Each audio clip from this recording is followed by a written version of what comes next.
Halo teman-teman, saya Yasrana Sajun dan di sebelah saya Elina Saryani, dan sebelah itu ada Najwa Astika.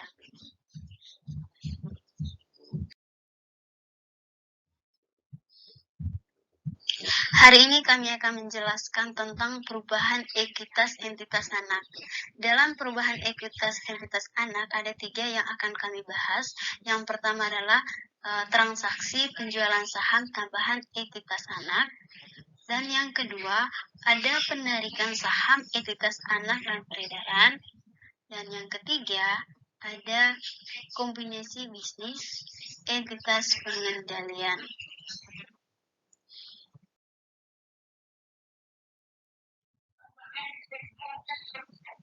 Tentang transaksi penjualan saham tambahan entitas anak. Dalam transaksi penjualan saham tambahan entitas anak, ada 2 bagian. Yang pertama ada penjualan saham tambahan kepada pihak eksternal. Yang kedua ada penjualan saham tambahan kepada entitas induk. Yang pertama saya akan menjelaskan tentang penjualan saham tambahan kepada pihak eksternal. Misalnya, PT Aula memiliki 800 lembar dari 1000 lembar saham PT Simon. Nilai investasi sama dengan kekayaan PT Simon yang dimana sudah dimiliki oleh PT Simon. Jumlah kekayaan pemegang saham PT Simon per 1 Januari 2013 yaitu modal saham biasa sebesar 2M, agio saham biasa sebesar 300 juta, laba ditahan sebesar 200 juta, dan total kekayaannya sebesar 2M 500 juta. 2M 500 juta ini berasal atau hasilnya dari modal saham biasa sebesar 2M ditambah dengan agio saham biasa sebesar 300 juta ditambahkan dengan laba ditahan sebesar 200 juta sehingga hasilnya 2M 500 juta. Pada tanggal 1 Oktober 2013, PT Simon menjual saham tambahan sebanyak 250 lembar kepada pihak eksternal, yang dimana penjualan ini mempengaruhi PT Aula. Yang pertama, terjadi pengurangan presentasi kepemilikan PT Aula atas PT Simon. Nah, sebelum PT Simon ini menjualkan sahamnya kepada tambahannya itu kepada PT Aula, yang dimana dia memiliki pengusahanya sebesar 80% atas PT Simon. Nah, penjualan saham tambahan PT Simon itu menyebabkan hak PT Paula atas PT Simon menjadi 64%, dan dimana di sini terjadilah penurunan sebesar 16%.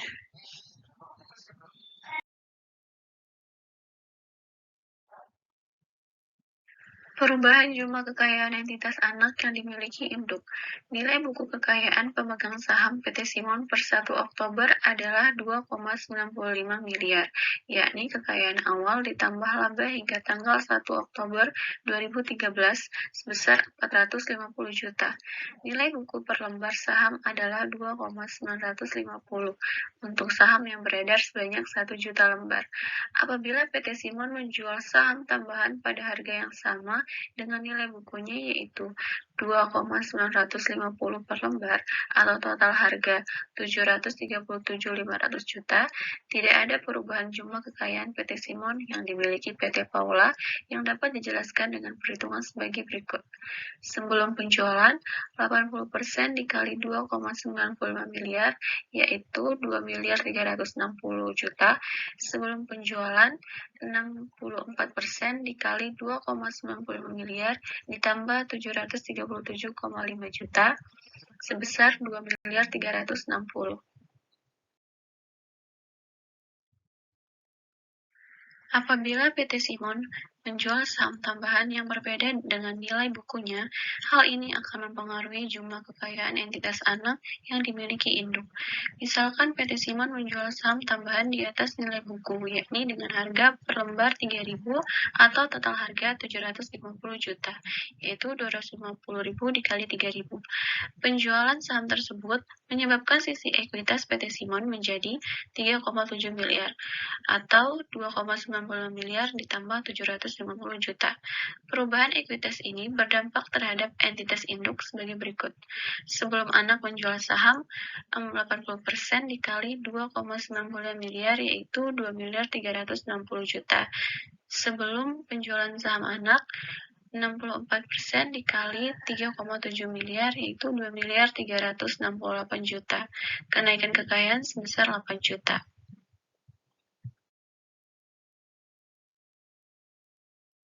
Kedua, bagian dari transaksi penjualan saham tambahan entitas anak, yang dimana di sini ada penjualan saham tambahan kepada entitas induk.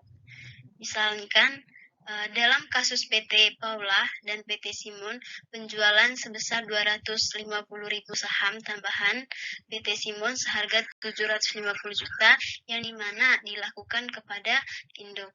Nah, bagi entitas induk nilai investasinya itu bertambah sebesar harga akuisisi dengan harga 750 juta. Akan tetapi, sesuai dengan aturan PSAK 22, dalam reakuisisinya harus dilakukan penilaian ulang atas investasi yang telah ada sebelumnya, di mana nilai investasi per 1 Oktober 2013 sebelum rekuisisi 80% dari kekayaan PT Simon yang dimiliki per 1 Oktober 2013 yaitu sebesar 2M 360 juta, di mana hasilnya itu dari 80% dikalikan dengan 2M 950 juta. Nah, nilai investasi per lembar saham adalah 2M 950 juta ini atas 800.000 lembar saham yang dimiliki. Jadi nilai per lembar investasi ini sama dengan nilai buku per lembar saham kekayaan PT Simon. Harga jual saham PT Simon ke PT Paula sebesar 3.000 per lembar itu merupakan harga wajar pada tanggal 1 Oktober, sehingga investasi yang telah ada sebelumnya sebesar 2M 360 juta atau 2M 950 per lembar harus dinilai kembali pada harga wajarnya yaitu 3.000 per lembar. Dengan demikian terjadi kenaikan nilai investasi per lembar sebesar 50 untuk 800.000 lembar saham yang dimiliki atau 40 juta. PT Paula mencatat kenaikan nilai investasinya seperti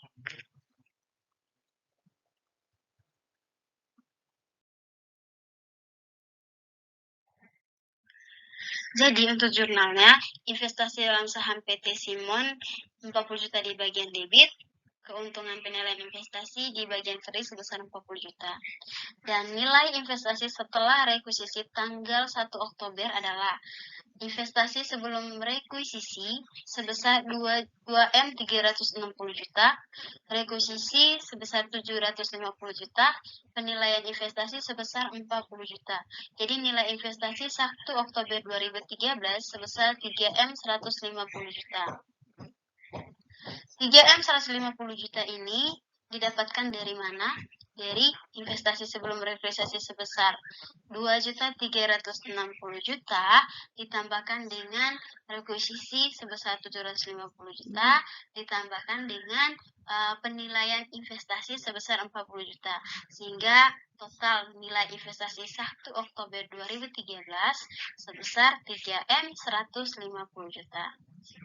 Perbandingan nilai investasi dengan kekayaan yang dimiliki pada tanggal 1 Oktober 2013 dengan total investasi sebesar 3M 150 juta dan kekayaan yang dimiliki sebesar 84% dikalikan 3,7M sama dengan 3M 108 juta. 84% ini didapatkan karena sebelumnya dia mengalami 80% dan di sini dia mengalami kenaikan. Dan 3,7 M ini dapatkan dari mana? Dia didapatkan dari 2.950 juta ditambahkan dengan 750 juta sehingga hasilnya 3,7 M. Goodwill untuk kepemilikan sebesar 84% hingga hasilnya 40 juta. BSAK 22 mensyaratkan laporan konsolidasi menyajikan goodwill untuk induk dan kepentingan non-pengendalian sehingga goodwill total harus disajikan sebesar 42 juta atau 50 juta atas akuisisi tambahan senilai 750 juta tersebut. Misalkan seluruh nilai goodwill pada akhir tahun 2013 itu diturunkan. 2. Penarikan saham entitas anak dan peredaran. Yang pertama, penarikan saham milik eksternal. Penarikan saham dari peredaran menyebabkan berkurangnya modal saham. Penarikan saham dari peredaran dapat dilakukan secara permanen atau stock retirement atau penarikan sementara yang biasa disebut saham perbendaharaan atau treasury stock. Dalam hubungan induk anak, apabila perusahaan anak melakukan transaksi saham perbendaharaan, hal itu akan berdampak terhadap induk. Jadi, dapat disimpulkan bahwa semakin tinggi harga saham perbendaharaan entitas anak, semakin menurun kekayaan induk atas anak. Hal ini merupakan salah satu pertimbangan induk dalam memutuskan apakah entitas anak melakukan transaksi saham perbendaharaan, dan jika melakukan, pada harga berapa entitas induk tidak dirugikan.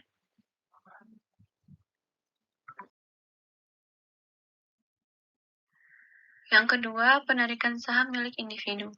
Misalkan saham perbendaharaan milik individu dibeli PT Jen dengan harga 350 juta. Bagi induk, hal itu merupakan pelepasan investasinya. Nilai investasi atas 700.000 lembar saham per 1 Juli mencerminkan 70% kekayaan PT Jen sebelum transaksi saham perbendaharaan. Kekayaan pemegang saham PT Setna per 1 Juli adalah 2,35 miliar, sehingga nilai investasi PT Jen adalah 70% dikali 2,350 miliar, sama dengan 1,645 miliar. Nilai investasi per lembar saham adalah 2,350 miliar, dan investasi yang terjual adalah 2,350 dikali 200.000 lembar sama dengan 470 juta. Transaksi saham perbendaharaan PT Jen menimbulkan kerugian sebesar 120 juta bagi PT Jen karena nilai yang dijual 470 juta. PT Jen mencatat transaksi tersebut sebagai berikut: kas 350 juta, kerugian investasi 120 juta, dan investasi dalam saham 470 juta dikredit. Nilai investasi PT Jen dengan transaksi saham perbendaharaan tersebut menjadi 1.645 miliar dikurangi 470 juta sama dengan 1.175 miliar.